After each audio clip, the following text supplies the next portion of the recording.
everyone. What a morning we've had. Okay, so we are the only thing standing between you and lunch, I believe. So we are going to bring the energy and the clarity and the ambition, and I do believe this is going to be a fun session for everybody. So, theme is navigating change, but we are going to talk to you specifically about the world of sports, brand building in the sports space, what that means for passion playgrounds. This is a space, obviously, where we know attention is still hard fought, like in any other brand playground. Algorithms are still dominating, and brands are built through many voices of the athletes, the fans, the sports organizations, the creators. It is disparate, it's complex, but it's a massive space. And I think the WEF report that came out just last month actually pitted the global sports industry at $2.3 trillion, just to give you a sense of scale and magnitude here. So we're really talking about what all of the brand owners in this room know. It's a massive opportunity, but how do you do this well? How do you access this credibly and with meaning and value for your customers? So I'm delighted to be joined today by my esteemed guests, the NFL's UK General Manager, Henry Hodgson, and the Adobe International Chief Marketing Officer, Simon Morris. Thank you both for being here. Pleasure. It's great to be here. And I'm going to get this out of the way because we agreed to. We all work with each other in loads of different ways. So I'm just going to get it out of our system. So the Adobe signed the landmark deal with the NFL last year to be the global fan experience partner of the league, which involves using technology to power the fan experience, allow fans to personalize their fan expression, their creativities in their feeds, also allows NFL to harness that data. So it's a beautiful ecosystem that's working well.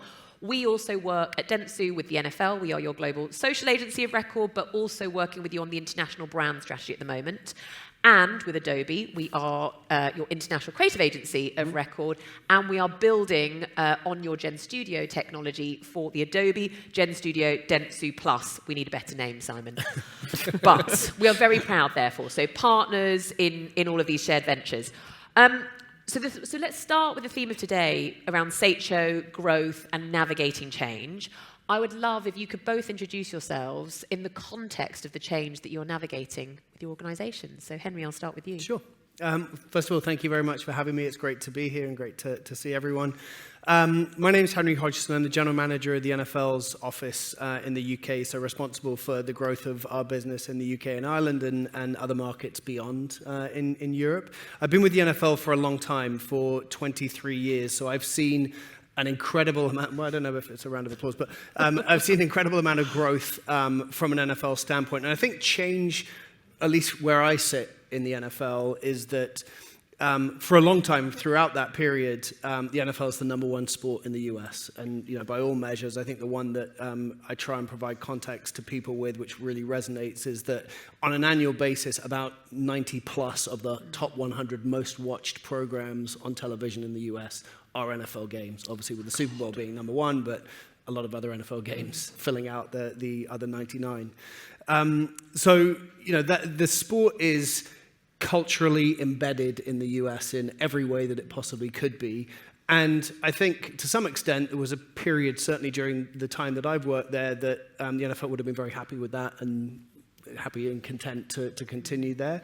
I think what's happened in the last 5, 10, 15 years has been a slow, but now a lot of momentum behind international growth and really looking at this sport, which is number one in the US, but absolutely not by any stretch outside of the US, and really looking at how do we go about becoming a more popular sport, creating the opportunity to get more mind share outside of the US. And there are a lot of different ways that can happen. I'm sure we'll discuss that, but sort of culturally, the touch points that you can, beyond just the sport itself, the cultural touch points that the NFL brings. And so for us, change is really, how do you go about doing that? How do you go into markets where you're a challenger brand and try and create some sort of momentum behind creating fandom? So no small journey ahead for the Exactly. NFL in the UK and beyond. We'll come back to the topic of how do you think about growth more broadly in that challenger space. Simon, your change that you're navigating. Yeah, thank you. Thanks for having me here. So I'm responsible for EMEA, Asia Pacific, and Latin America for Adobe. So effectively, most things outside the US. And one of the big things that we think about as there's so much change. Like everything is being disrupted. Like we've heard a lot about that today. Every function, every business is going through a monumental change, and AI is disrupting everything.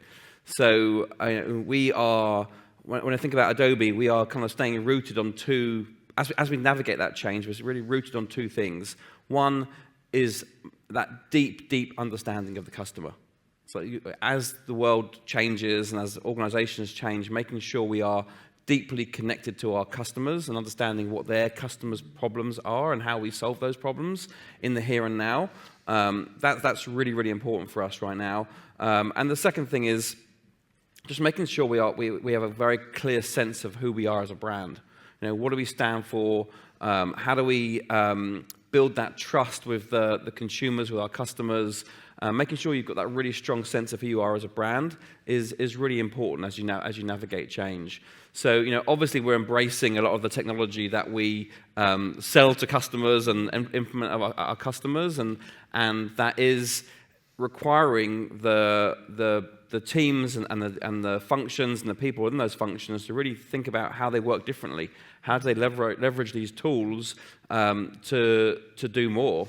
And we're actually seeing we've gone through phases of with that AI of there's the kind of fear of missing out, the fear of messing up, and now we're really focusing on how do you maximize the advantages of these tools to enable you to solve some of the problems that you've had for so many years. Like, how do you produce content at scale?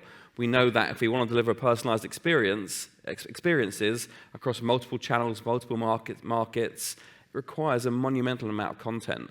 And you need to think differently about how you produce that, but produce it on brand. So, multitude of challenges and opportunities ahead. I mean, the temptation must be massive to just try and explain that business complexity, role of AI in it. It might feel like a bit of a surprise that we're then launching into a sports passion playground space, but actually talking about your customers' end interest, you've zoned in super hard on what that ultimate end benefit is of powering creativity, powering personal fan expression, creator expression. So let's talk a little bit about that shared world that we're in, which is in its most crude form sports sponsorship, but as we'll discuss, it's such a broader canvas. Small plug for Dentsu Sports Analytics Research, where my MKTG people at. Not here, that's fine. So we run a survey each year. It's called Decoded 360, and we talk to over 10,000 global sports fans. And it's designed to kind of overlay what we call fan receptivity. So how receptive are fans to hearing brands show up in the sports space in a credible way? And we overlay that with kind of purchase intent and consumer behavior. And interestingly, where we are seeing fans' expectations of these brands increase the most is in three areas, and we've spoken about these in relation to Adobe's playbook. So one, supporting the growth of emerging sports talent, so actually caring about that pipeline of talent coming through.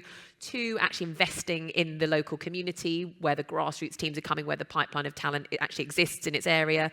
And three, providing additive fan experiences. And this isn't an Adobe plug, but over 60% of fans are saying emerging technology is actually making sports more engaging. It's making it more inspiring. It allows me to personalize my experience of it.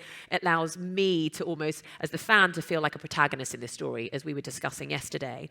So if we start on that point of customer expectation, I suppose, Simon, talk to us about your sports ventures as Adobe and how you are thinking about meeting those fan expectations.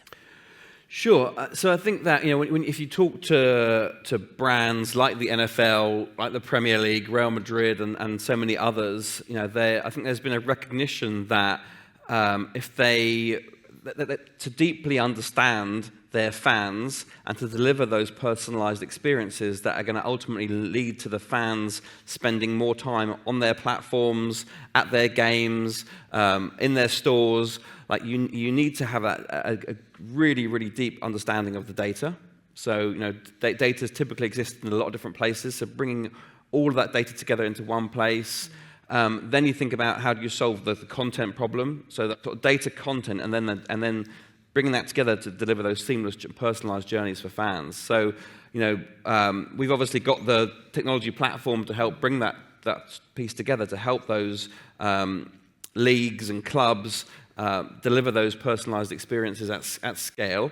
So that's one piece of the jigsaw.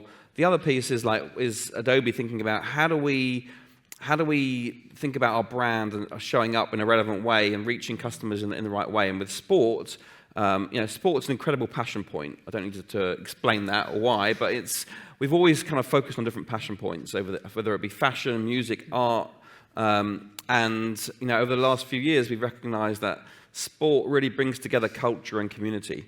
And we see ways of. There's also incredible stories to be told within sport, and particularly we focused on the women's game because we believe there are so many stories that get untold, and we wanted to figure out ways in which we could help tell those stories and bring them to life. So we have a lot of different types of activations in the sports world.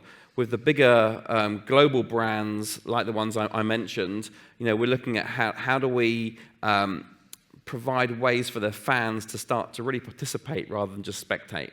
So we look at co-creation, digital fan activations, make them feel part of the story. And then on the completely different end of the spectrum, we work with, we sponsor the Women's FA Cup. And the beauty about that competition is that it starts out in the communities across England. It's like 80% of the 570-odd clubs that enter the competition are amateur. We spoke to those clubs. We asked them about their challenges when it comes to creating content. And they basically said they haven't got the skills, they haven't got the time, they haven't got the money. And so we're like, okay, we can help with that. And so we've given all those clubs Adobe Express Premium to help them create standout content easily and quickly. And we gave them training on how to do so. Nice. And now I think there's over 150 clubs that are using that content, using that tool to help them stand out and to help them attract more players to come and join in, inspire more girls to participate. It's just a way for Adobe of building brand affinity to a sport that's growing fast and helping tell some great stories. It's really powerful, and there's a sort of theme. Well, actually, just to pick up on the investment, I think you win a lot of awards for your work with the Women's FA and recognition in social brand building. But it was seeing the journey of the Camden Town women's team and how you have worked with them, and over the course of the year doubled their Instagram following and their reach and how they're engaging with it. It's that training and that upskilling to go, we're going to help you be a part of that journey and really build the platform that's been incredible to watch. Yeah, I mean, Camden Town is a great example because it was the closest amateur club to our office in Shoreditch, and they're in the 7th tier of the women's football pyramid. But we wanted to kind of work with them on creating a case study of how investing in your brand and in your content can help you really stand out and make a meaningful impact to the club and the community and the fans and the players. And like you say, they've done that. We've also invested in their kits. They've got specially designed kit for women to wear, rather than just generic kit they'd have to buy. They're driving more merchandise revenue. They've got promoted for 2 years in a row, and it just shows the power of technology that can help them create standout content.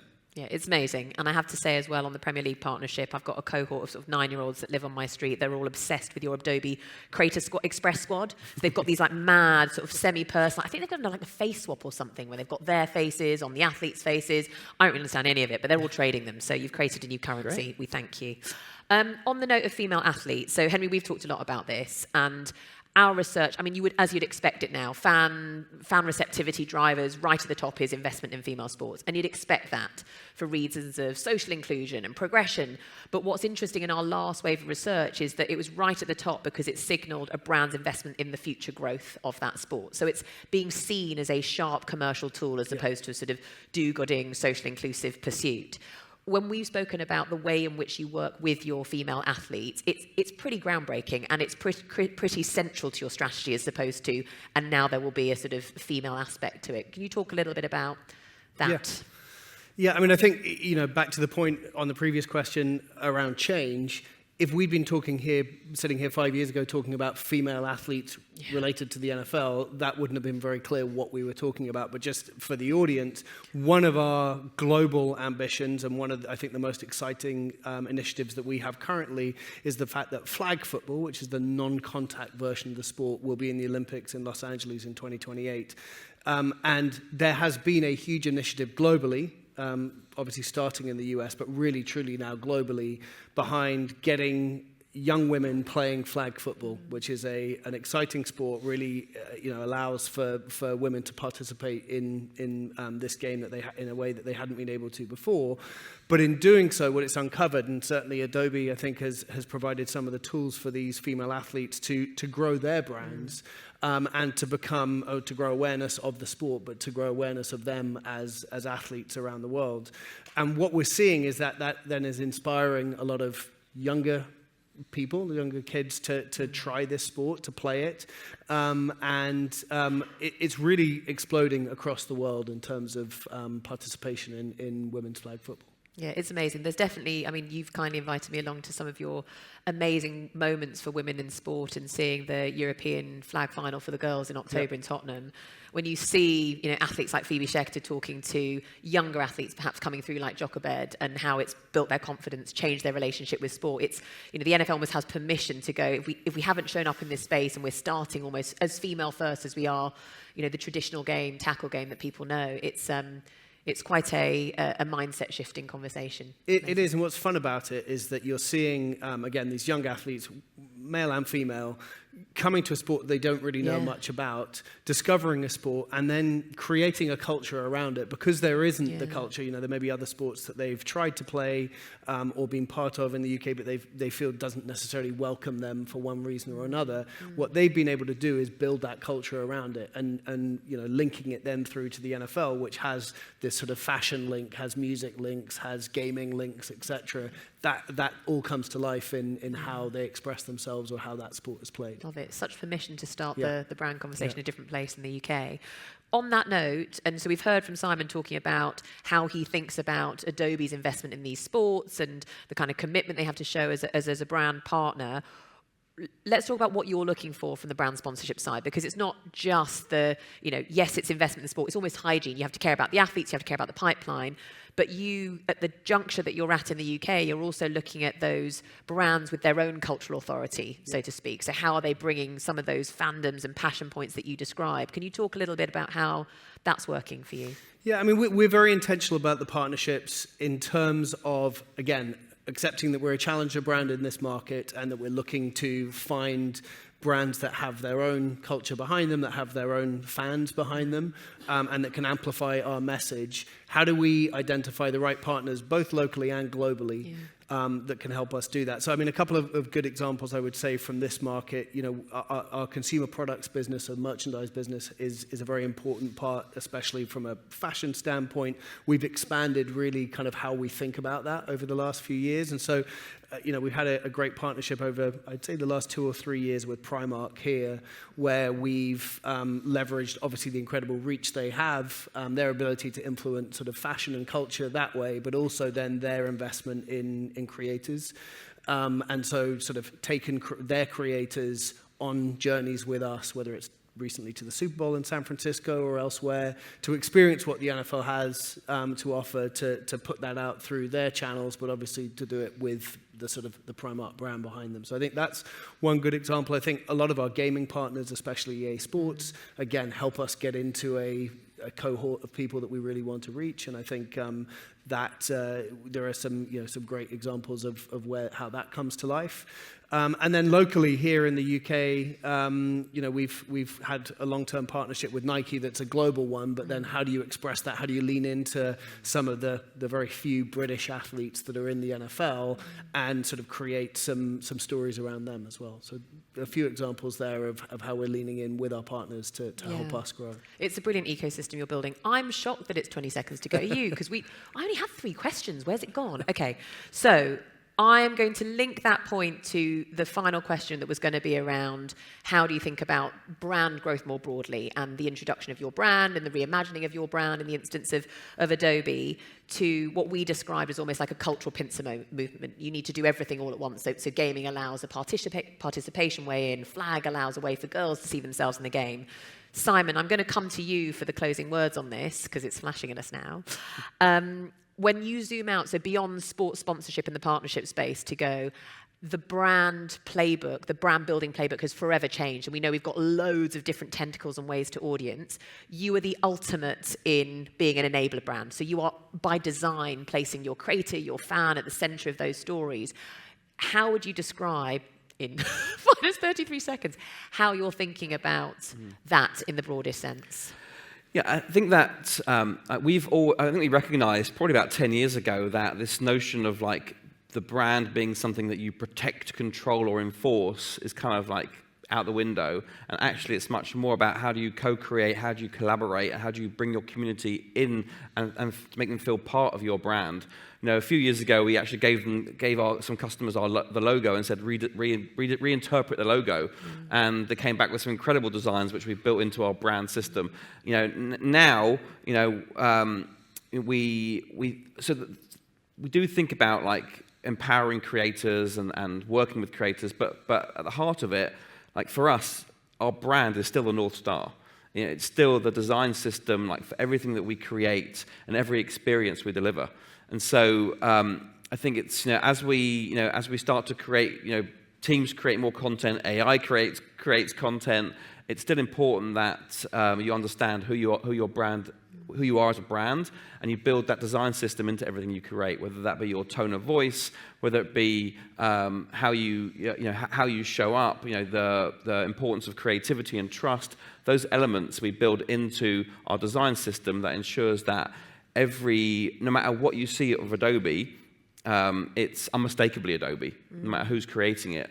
So that's really, really important for us. But yeah, the importance of like co-creation and empowering fans and your communities to create and giving them the tools to do that, that's really at the heart of what we're all about. And handily, Adobe has built this sort of brand in AI form and the design systems as part of the content supply chain for Suit the Gen Studio, and also Firefly is obviously a really important part of that too. So it's a bit meta as we build Adobe on the Adobe stack. This is going to be the promise for other brands we work with too. Absolutely. On that note, I'm going to thank you both very much for your time, and thank you for listening to us. We wish you a lovely lunch.